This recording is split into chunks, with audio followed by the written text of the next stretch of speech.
Welcome to First Congregational United Church of Christ, Boulder. This is the audio version of the weekly devotional.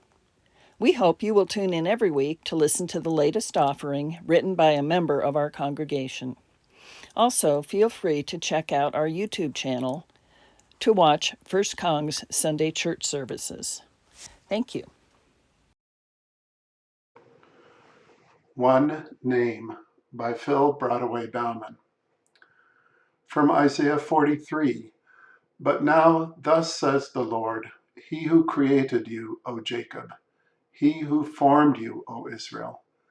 Do not fear, for I have redeemed you. I have called you by name.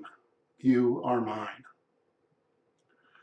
Just before Highway 1, the Ring Road, reaches Iceland's southeastern tip, it passes through the tiny village of Starfjordur, a scattering of modest homes for its 200 residents, a dock anchoring a few fishing boats against the rugged coastline, and a wayside attraction housing what is considered the world's largest private collection of semi-precious minerals and stones. Petra Maria Sveinsdottir began collecting stones as a very young child. With little connection to the outside world, Petra spent her days exploring the craggy hills and fjords outside her front door. Upon marrying in 1945, Petra was able to fill her new home with her unique finds, and in 1974, when her husband died, Petra opened her door to the public.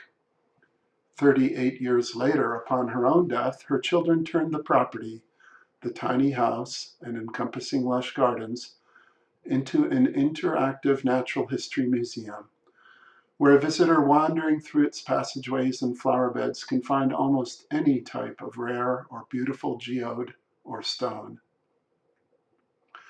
It was surely serendipitous that the inquisitive child whose mineral collection would someday earn her recognition as a national treasure was named at birth Petra, Greek for stone or rock.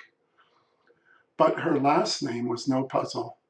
Petra Sveinsdottir was, her name announced, the daughter of Svein, in much the same way that Leif Erikson's name tied him to his father Erik the Red. Icelandic surnames tell a story, and online directories are full of names ending in daughter or a son. Your name places you in a family. It gives you identity. Names play an important role in the narratives of our faith, guiding the listener to the truth of a story, teasing out the thread each protagonist weaves into the historic fabric. Sometimes the story holds such significance that it is elevated in the telling by the assigning of new names. The covenant that first establishes a special relationship, God to humanity, is accompanied by renaming. Abram becomes the father of many, Abraham. Sarai is renamed Sarah. Their grandson Jacob, the schemer, becomes Israel, one who has strived with God's messenger, or maybe even with God, placing him among the great ancestors of the faith. The pattern is handed down centuries later when Jesus gives the name Peter, rock, to his friend Simon. Even knowing a name was seen as granting power. Moses asks God, "What shall I say when the people ask your name?"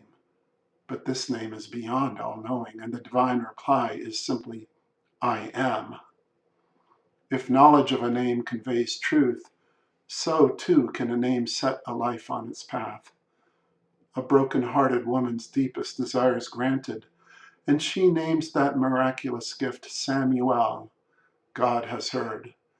And under the mantle of that name, her little boy grows up to be the last of the judges and first of the prophets, guide and intercessor who embodies God's covenant with humanity, the one who would go on to anoint David, remembered as Israel and Judah's greatest king. There's something else about this marker point, maybe not initially evident, hidden, yet reflected in our own identity. In a different age, with the kingdom now shattered and its traumatized people facing an uncertain future, the prophet Isaiah speaks a remarkable word from God.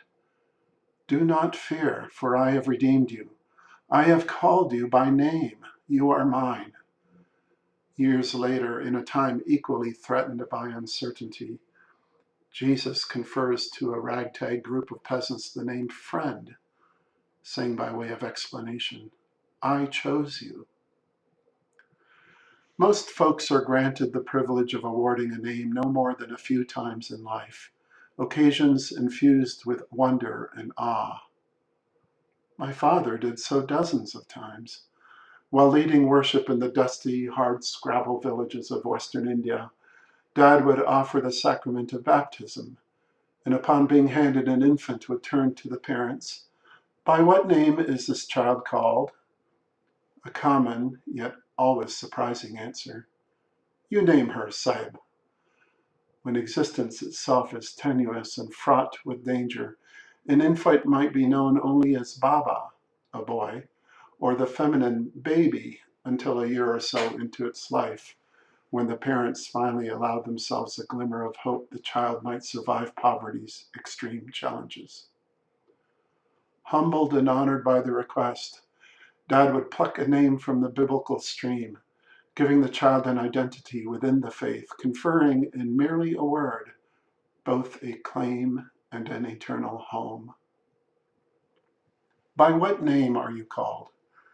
You have a name by which you are known, but our tradition bestows on us collectively a wealth of new names, descriptive and aspirational, remnant of faith, chosen, light of the world, salt of the earth, witness to the gospel. Yet, of all the names woven throughout the history of our faith, there is one that stands above all others, the name emanating from God's own heart, whispered in a voice both divine and human. The meaning of the name of the great King David, it is the word declared and claimed for the child in baptism, the name forever scribed in the eternal stream of life for each of us. Beloved, there is no other name so sweet.